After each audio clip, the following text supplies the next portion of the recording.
ভয়াবহ প্রাকৃতিক দুর্যোগের মুখে পড়েছে দক্ষিণ আমেরিকার দেশ ভেনেজুয়েলা। 1 মিনিটেরও কম সময়ের ব্যবধানে দেশটিতে আঘাত এনেছে দুটি শক্তিশালী ভূমিকম্প। এতে বড় ধরনের ক্ষয়ক্ষতি ও ব্যাপক প্রাণহানির আশঙ্কা করা হচ্ছে।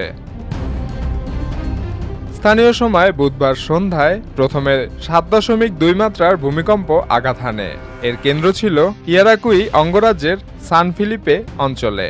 এর মাত্র 39 সেকেন্ড পর আরও শক্তিশালী 7.5 মাত্রার আরেকটি ভূমিকম্প আঘাত হানে। যুক্তরাষ্ট্রের জিওলজিক্যাল সার্ভে জানিয়েছে দ্বিতীয় ভূমিকম্পটির কেন্দ্র ছিল ইয়োমারে শহর থেকে প্রায় 23 কিলোমিটার দক্ষিণ পূর্বে। ইউএসজিএস এর আশঙ্কা, দ্বিতীয় ভূমিকম্পের পর 10,000-এর বেশি প্রাণহানির সম্ভাবনা রয়েছে প্রায় 44%, আর 1 লাখেরও বেশি মানুষের প্রাণহানির আশঙ্কা রয়েছে প্রায় 30%। ইতোমধ্যেই রাজধানী কারাকাসে বহু ভবন ধসে পড়েছে, জ্বালানি সরবরাহ বন্ধ হয়ে গেছে এবং ধ্বংসস্তূপের নিচে আটকা পড়া মানুষ সাহায্যের জন্য আহ্বান জানাচ্ছেন। পরিস্থিতির ভয়াবহতায় দেশটির স্বরাষ্ট্রমন্ত্রী বাসিন্দাদের ঘরবাড়ি ছেড়ে নিরাপদ স্থানে চলে যেতে বলেছেন। বার্তা সংস্থা রয়টার্স জানিয়েছে ভূমিকম্পের কম্পন প্রতিবেশী দেশ কলম্বিয়াতেও অনুভূত হয়েছে।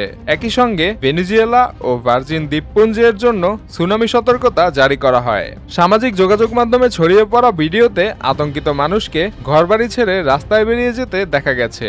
ইউএসজিএস বলছে ভেনেজুয়েলার অধিকাংশ ভবন ভূমিকম্প সহনশীল প্রযুক্তিতে তৈরি না হওয়ায় পরিস্থিতি আরও ভয়াবহ আকার ধারণ করতে পারে।